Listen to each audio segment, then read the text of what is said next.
Okay, chapter 20. So today, Wednesday, April 28th. All right, so we've talked about earnings per share before in our introductory to accounting class, okay?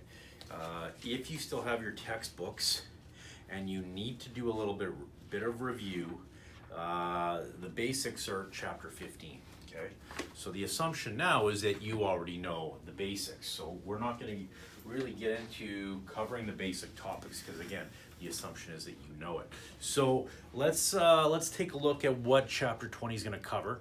Okay, so chapter 20 earnings per share, but what does that entail? So first of all publicly listed enterprises or publicly listed companies must report earnings per share. Okay, it's a very common calculation when a company's earnings come out on a quarterly basis.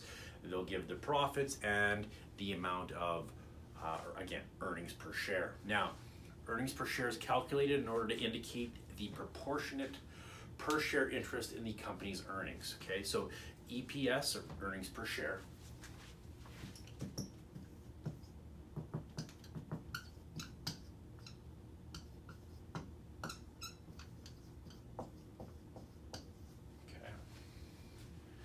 is based on net income, not comprehensive income, okay?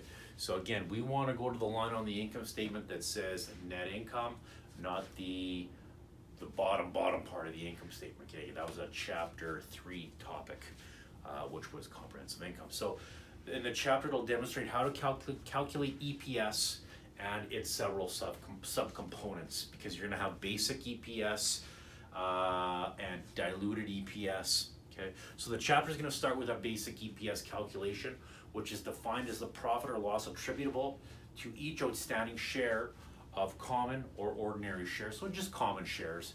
Diluted EPS and the use and limitations of EPS data will also be examined. Okay, so again, we're going to go to slide 16 today. So right now we are on slide 3. So public companies must report both basic EPS and diluted EPS on the income statement, okay? So your basic EPS and your diluted EPS, there's one more thing in there that gets you your diluted EPS calculation. We're gonna get to that in a second. So the EPS calculation is based on profit or loss from continuing operations, okay? And then if we have discontinued operations, we're going to factor that in as well. But right now, I just want us to get used to doing the basic EPS calculation on continued operations.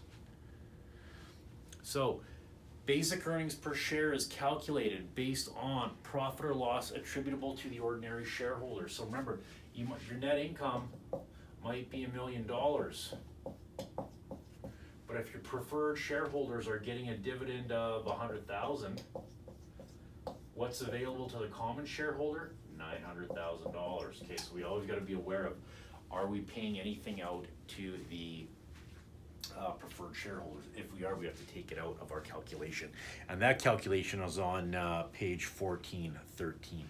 Okay, so our basic earnings per share is calculated again based on profit or loss attributable to the ordinary shareholders.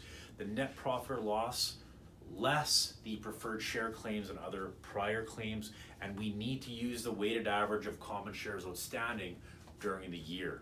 Okay, now again, if there is discontinued operations, we also have to disclose that in a note disclosure, and again, we want to let the reader know of the per share amount of discontinued operations as well. Okay, all right. Now, some more terminology. We looked at our diluted earnings, our basic earnings per share. Now that basic earnings per share calculation, okay, and we haven't gotten to that yet, but it's basically your net profit or loss attributable to your ordinary shareholders, common shareholders, divided by your weighted average number of ordinary shares outstanding, okay? So, before we get to that though, let's look at our diluted. So first we have our basic earnings per share, and then we go to diluted earnings per share.